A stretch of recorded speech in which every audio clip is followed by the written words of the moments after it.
us now from Abu Dhabi. Amir Hayek is the Israeli ambassador to the United Arab Emirates. Your Excellency, wonderful to have you with us again. Thank you. And Sana Helwa. Happy New Year. Happy New Year. Shana Tova to you. Well, here we are, Ambassador, 3 years on after the signing of the Abraham Accords. Big picture-wise, how would you characterize how the relationship between Jerusalem and Abu Dhabi has evolved? What have been the highlights for you in that 3-year period? Let's, when someone is asking me to describe the relations, I'm talking about tangible numbers. So let's talk about numbers.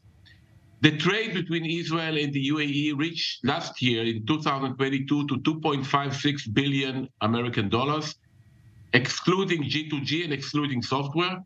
This year, the first 7 months, we reached to $1.84 billion, and it seems that we will cross the $3 billion in trade, which is great.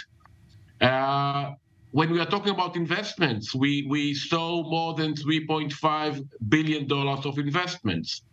More than 1.1 million Israelis, tourist Israelis, already arrived to the UAE.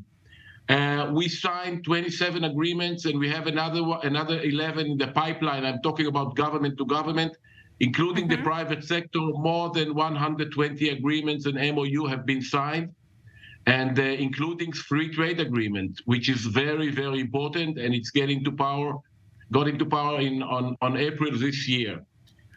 We have more than 106 flights, weekly flights with the Emirates.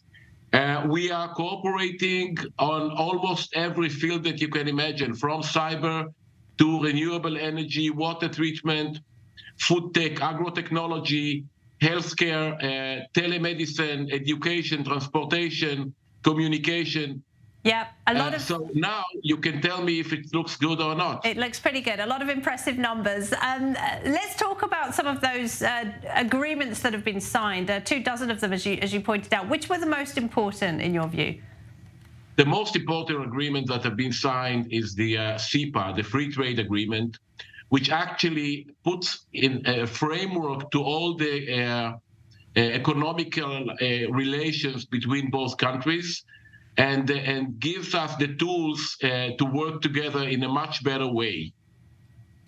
Let's talk about specifics then. Let's talk about examples of business and trade successes. In which sectors and industries has growth been particularly high, and where do you expect the most growth moving forward?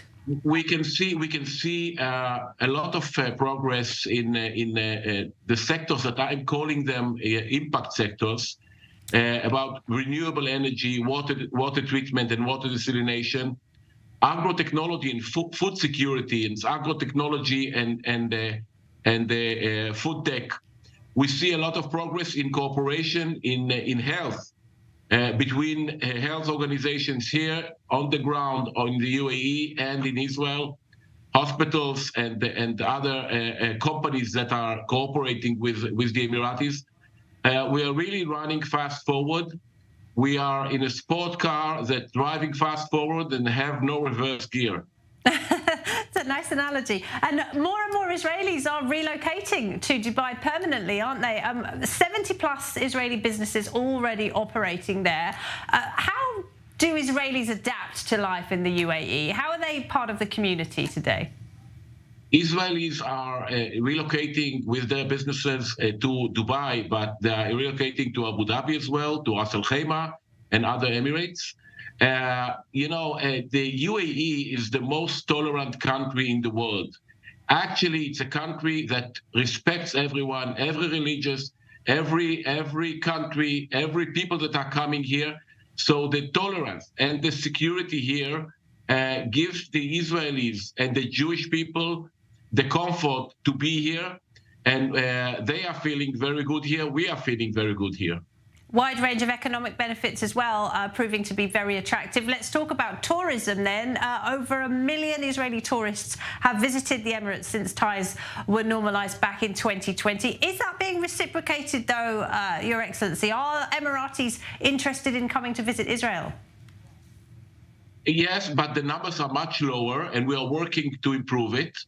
We have some reasons for that. First of all, when we are talking about Israeli citizens, we have around 10 million, and we have around 1.4 million Emiratis, comparing to the 10 million of the Israelis.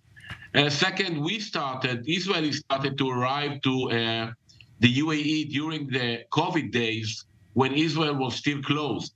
And there are some differences in culture of tourism between Israelis and the Emiratis. Israelis are early adapters of technology and tourism. If you tell the Israelis that there is a good restaurant in an island, I don't know where, they'll be there tomorrow. Here it takes more time, but I can assure you, and I know, that every Emirati that is touching the ground in Israel, if it's Jerusalem, Tel Aviv, the Sea of Galilee, Nazareth, they are coming back and they like what they saw, and they are promising to go again, and they are going again and again because they liked Israel, and there is a lot to like in our country. Absolutely, lots to see, lots of history. And at the G20 last week, President Joe Biden announced plans for a highly ambitious trade corridor that will link India, the Middle East and Europe. And of course, it will go via Israel.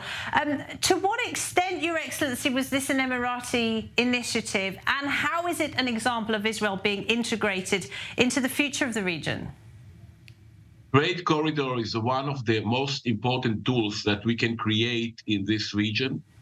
It can link, as you said, between India and the Mediterranean through the UAE, Saudi Arabia, Jordan, and of course Israel. We are integrated part in this region. We are integrated part in what's going on here, and this issue will be discussed within the Israeli government. I believe that this issue that will go up to the Prime Minister and, of course, the Minister of Foreign Affairs, the Minister of Transportation, the Minister of Finance. This is a tool that can be used to expand our relations and our trade relations and our economical relations in the region, and it's great. 3 years on, there is a great deal of speculation about widening the Abraham Accords. Do you have your own ideas about how and when this might happen? First of all, we need to remember who was the first. His Highness Sheikh Mohammed bin Zayed was the first to push forward, and we appreciate it and we respect it. Second, I believe that more and more countries would like to join what we are doing here. As much as we will succeed more, as much as we will bring more results, other countries will ask themselves, why not us? I know that you're asking me because everyone is talking about Saudi Arabia, and you don't need to ask me. We've heard our Prime Minister, we've heard our Minister of Foreign Affairs talking in their voice that they would like to expand the agreements in the region. And you just need to listen to them. I believe that this is what will happen. And just before we go, I wanted to ask you on a personal note, 3 years on, how are you and your family finding life in the UAE? Do you feel this is your home now? I'm feeling this is my home since day one. I'm a son of my parents who passed away many years ago, was born in Iraq. And were born in Iraq. And when I arrived here, I felt that I arrived to my family, to visit my family. The relations here, the fact that the way that they're accepting us, it's hard to believe how great it is. And I don't forget even for 1 second that their attitude to me is their attitude to my country and what it represents. And this is what important. We are here to work and to push forward the relations between both countries. We are here to do everything needed in order to put the people of both countries together. This is what we are doing. And the Emiratis respects our country and what it represents, and we are feeling it.